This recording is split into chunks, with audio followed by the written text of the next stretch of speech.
আমরা আজকে মোহাম্মদপুর থানার যে হত্যাকাণ্ড নিয়ে আলোচনা করবো। সেটি ঘটেছিল দিবাগত রাতে। গভীর রাতে এই হত্যাকাণ্ডটি ঘটে রায়ের বাজারের ইটখোলা এলাকায়, সাদেক খানের ইটখোলা নামক জায়গায় রিপনের ওয়ার্কশপের সামনে। এখানে ঘটনাটি ঘটার পর তাৎক্ষণিক পুলিশ সেখানে গিয়ে ভিকটিমকে উদ্ধার পূর্বক হাসপাতালে প্রেরণ করে। পরবর্তীতে এই ভিকটিম মারা যায়। তো এই ঘটনাটি ঘটার পরপরই আমাদের মোহাম্মদপুর থানা পুলিশ, আমাদের জোনাল এসসি, এডিসি সকলে মিলে এই ঘটনাটি ডিটেক্ট করার জন্য তারা চেষ্টা শুরু করে। তো প্রথমে তথ্য প্রযুক্তির সহায়তায় আমরা আসামিদের শনাক্তের চেষ্টা করি। তো আসামি শনাক্ত হওয়ার পরে আমরা মোহাম্মদপুর এবং মোহাম্মদপুরের আশেপাশের এলাকায় অভিযান শুরু করি। তো এই ঘটনাটি ঘটার 24 ঘন্টার পূর্বেই আমরা এই ঘটনার সঙ্গে সংশ্লিষ্ট 4 জন অভিযুক্তকে আটক করতে সক্ষম হই এবং তাদের জিজ্ঞাসাবাদে পরবর্তীতে ঘটনার আলামত হিসেবে একটি মোটরসাইকেল এবং একটি সুইচ গিয়ার চাকু আমরা আলামত হিসেবে জব্দ করি। পাঞ্জাবের জগতে একটি বিশ্বস্ত নাম শাবাব এথনিক ওয়্যার। তো যে 4 জনকে ধরা হয়েছে তাদেরকে ঢাকার কেরানীগঞ্জ থেকে ধরা হয়েছিল।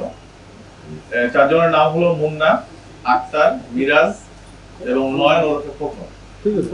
তো আসামিদের জিজ্ঞাসাবাদে আমরা যতটুকু প্রাথমিকভাবে জেনেছি যে এই আক্তার এবং এই আমাদের যে ভিকটিম আসাদুল ওরফে লম্বু আসাদ, তাদের মধ্যে একটি মারামারির ঘটনা ঘটে বেশ কিছুদিন পূর্বে, যেটির প্রেক্ষিতে আক্তার লম্বু আসাদকে আসামি করে একটি মামলা করে।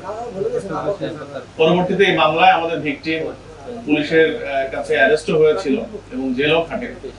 পরে কিছুদিন আগে জামিনে মুক্তি পেয়ে এই ভিকটিম বের হয়ে আসার পরে এই ঘটনা রেশ ধরে সেই সাথে এই আক্তারের সাথে আগের টাকা পয়সা সংক্রান্ত একটি বিরোধতা ছিল। এই দুটি কারণে আক্তার প্রতিশোধ স্বরূপ এই আমাদের যে ভিকটিম লম্বু আসাদ, তাকে তারই বন্ধুদের সহযোগিতায় এই ঘটনাস্থল, যেটি এর আগেও বলেছি রায়ের বাজার সাদেক খানের ইটখোলা এলাকায় রিপনের ওয়ার্কশপের সামনে গভীর রাতে তার বন্ধুর মাধ্যমে ডেকে পাঠানোর পরে তার বন্ধুর সঙ্গে একসঙ্গে এখানে আসার পরে অতর্কিত হামলার শিকার হয় এবং বেশ কয়েকটি ছুরিকাঘাত তাকে করা হয় এবং ইট দিয়ে তাকে আঘাত করা হয়। তো এখানে এই 4 জনের বাইরেও আমরা আরো কয়েকজনের নাম পেয়েছি, তদন্তের স্বার্থে এখন আমরা বলছি না। তাদের ধরার জন্য আমরা অভিযান অব্যাহত রেখেছি। আশা করছি অচিরেই বাকি আসামিদের আইনের আওতায় আনতে সক্ষম হব। তো এই ঘটনায় এই ভিকটিমের বোন, চাচাতো বোন বাদী হয়ে একটি মামলা করেছে। এই আসামিদের কিছুক্ষণের মধ্যে আমরা বিজ্ঞ আদালতে সোপর্দ করব এবং রিমান্ডের প্রেয়ারও আমরা করেছি। আর আসামিদের নামে যে 4 জন আসামিকে আমরা ধরেছি, আসামিদের নামে একাধিক মামলা রয়েছে এবং আমরা আশা করছি যে আসামিদের আমরা হয়তোবা সঠিক করতে পারবো, সঠিক আইনের আওতায় এনেছি। বাকি আসামিদের দ্রুত আমরা আইনের আওতায় এনে এই ঘটনার আমরা সঠিক মূল্যায়ন করব।